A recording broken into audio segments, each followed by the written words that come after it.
1219-1224 жылдарда болған Моңғол шапқыншылығынан кейін Қазақстан мен Орта Азияны Шыңғыс хан империясы басқарды.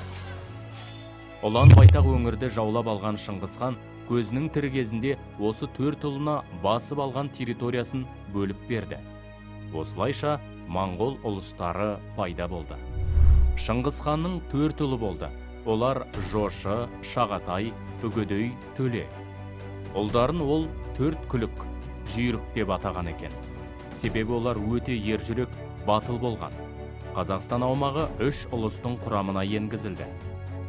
Қазақтардың ұлан байтақ жері Шыңғыс ханның үлкен ұлы Жошы ханның ұлысына кірді.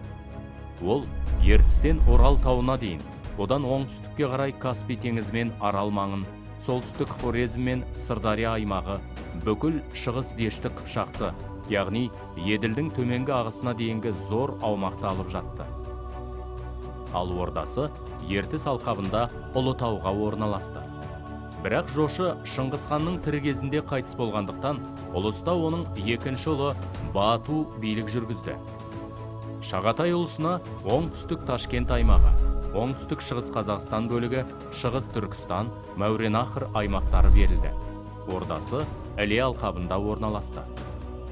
Үгедей ұлысына Жетісудың солтүстік шығыс бөлігі, Батыс Моңғолия, Ертістің жоғарғы ағысы мен Тарбағатай аумақтары берілді.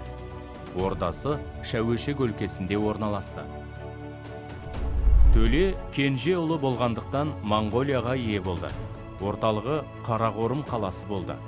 Ұлыстардың барлығы орталықтағы ұлы хандыққа бағынатын еді.